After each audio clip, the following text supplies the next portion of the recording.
Hello everyone and welcome back to the new analysis of the ship Coral from Azur Lane. Today we are taking a look at another Ironblood ship, and that is a Scharnhorst sister. Only sister of the Scharnhorst, and that is a battleship Gneisenau. There might be some weird mistakes in this script I made, so apologies beforehand. Now, without further ado, let's tackle the history of the Gneisenau before we go to the game itself.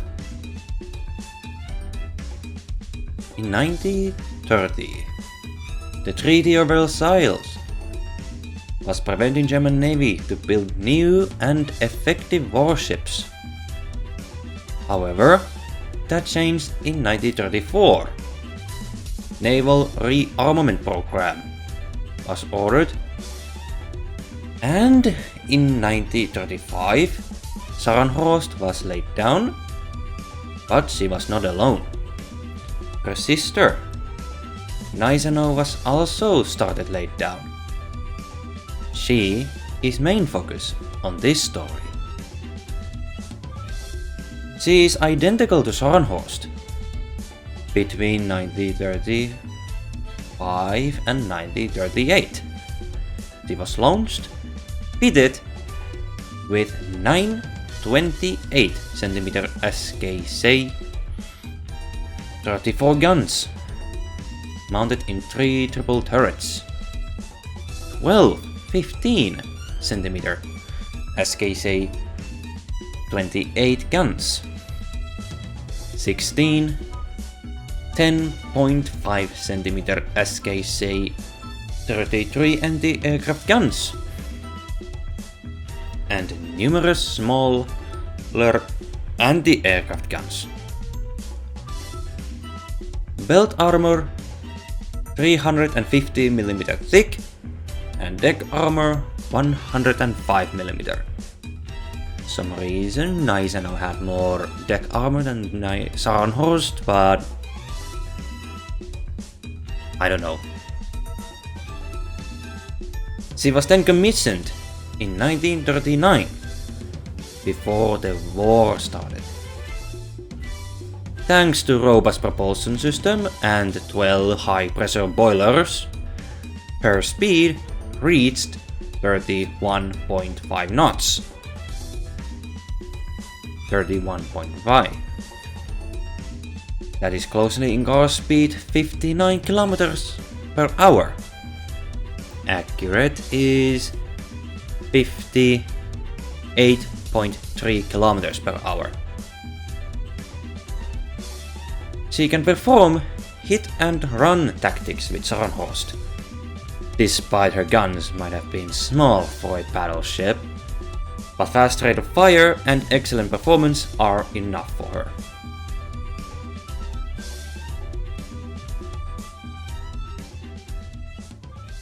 Between 1939 and 1942,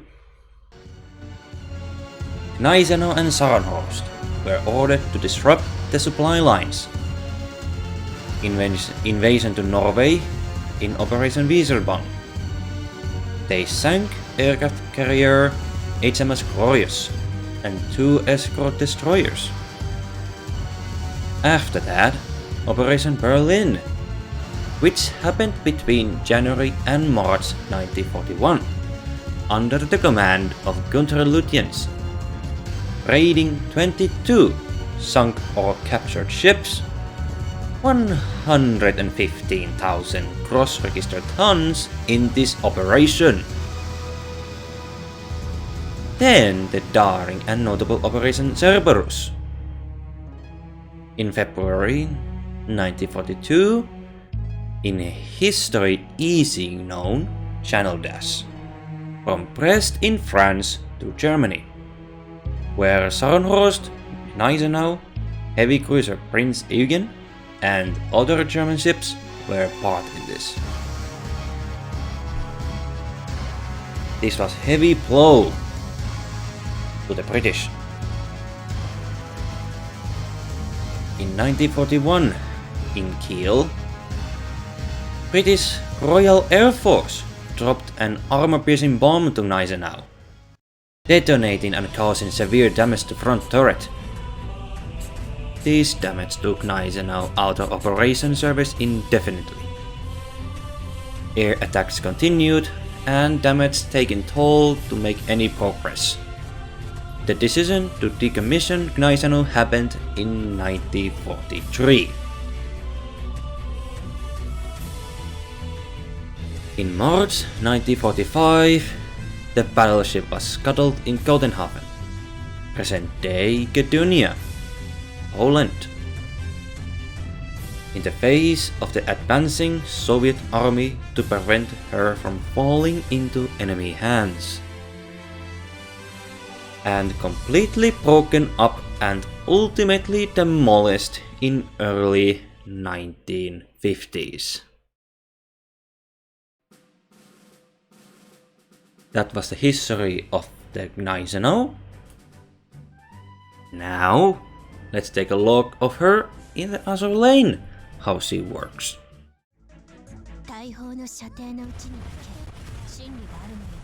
Yeah, about that. She is exactly the same as Sarnhorst himself.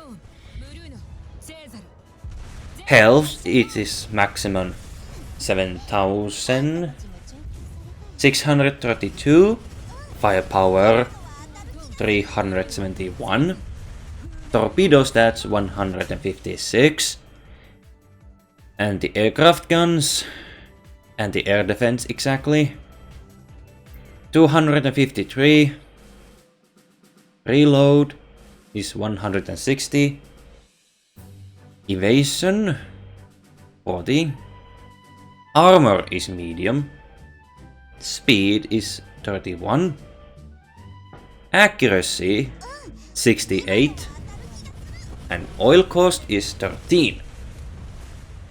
The only difference between Gneisenau and Sarnhorst is the luck status. Luck status indicates the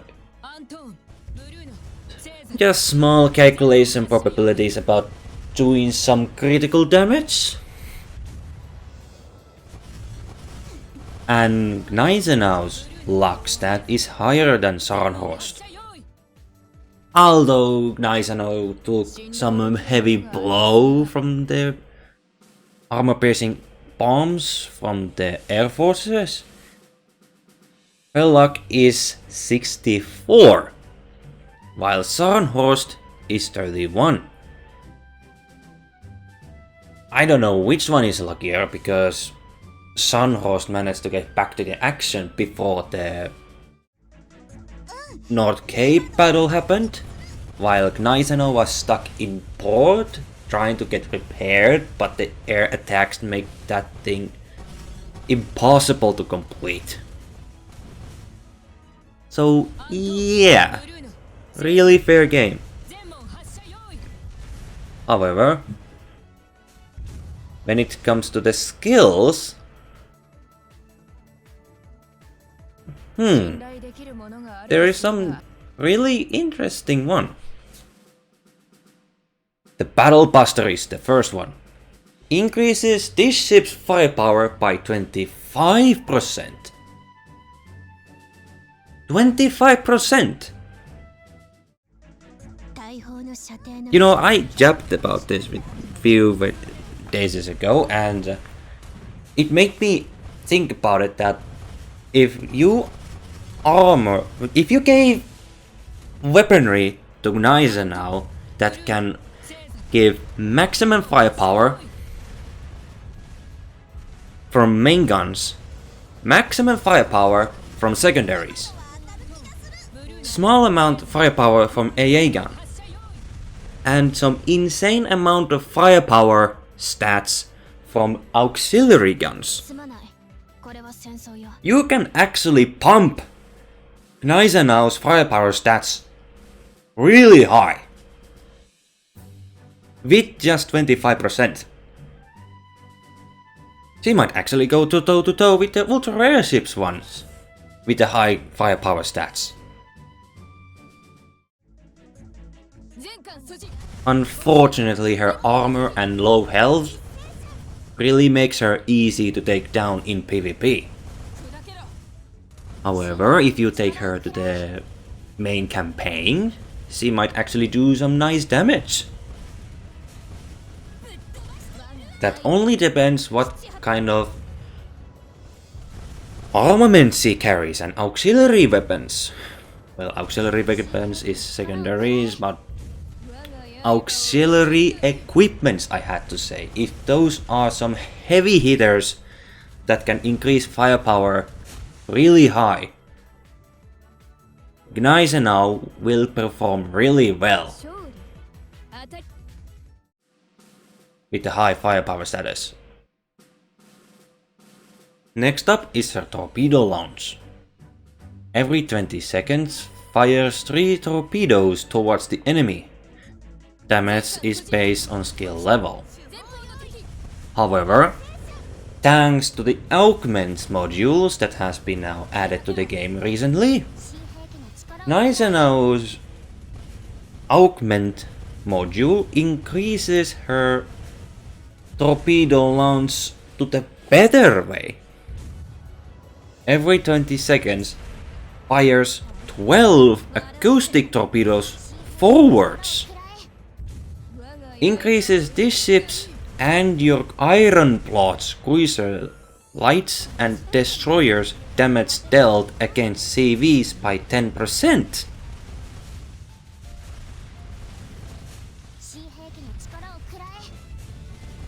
Is this one stacking now? Well, I haven't thinking about that yet. That needs to be some research. But anyway, this skill improves the Ironblood's light cruisers and destroyers' performance against carriers. It might be just 10%. However, if you are old player and you have Mecklenburg class and you have Nuremberg class? Mecklenburg? Well, mispronouncing the name there. But anyway, let's go back to the list. If you have Königsberg sisters, Nuremberg sisters, and then you have Magdeburg sisters. Was it Magdeburg? Those new M-class light cruisers to Ironblood. And you have some decent good Ironblood destroyers in your port.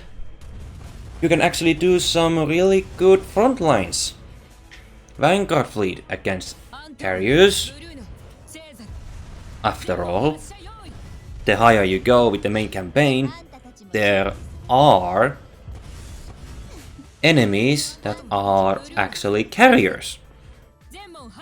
I don't know, does this actually work against the aircraft main bosses?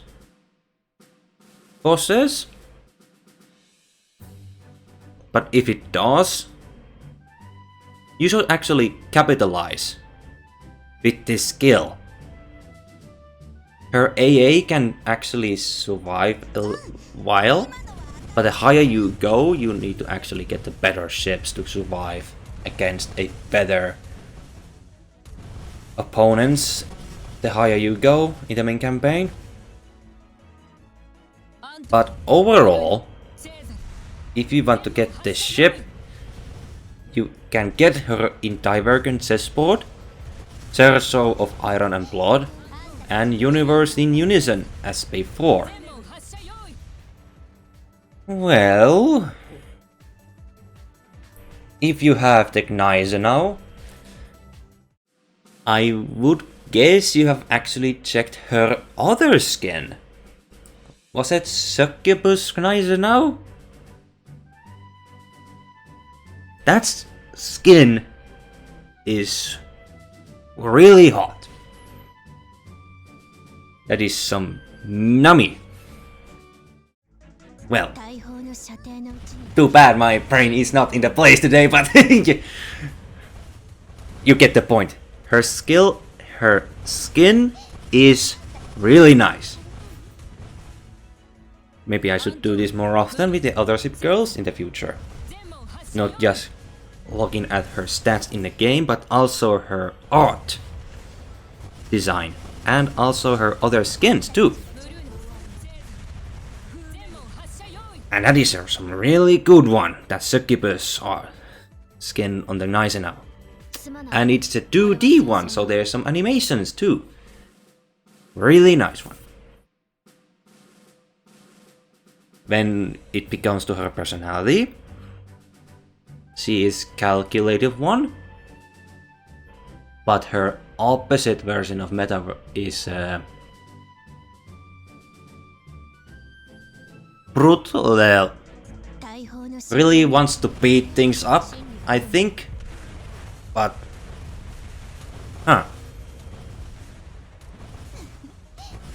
there's so much I want to say about Gneisenau, but I want to keep this video short. The Battle Buster is actually a great one in this, because you can capitalize that all the way.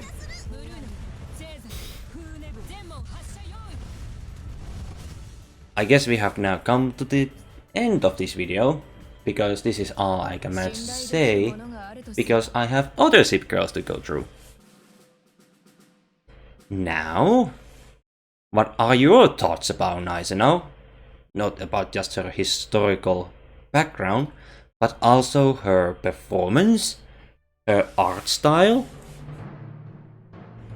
What do you like about Gneisenau? A little lollipop in hand?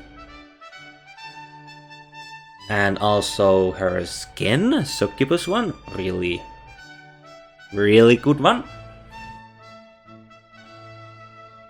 And thank you so much for watching. Leave a comments down below. What are your thoughts about this ship girl? Thank you so much for watching, and I will see you in the next one. You're very welcome, Iron Blood users, and I'm off to the next one. See you there.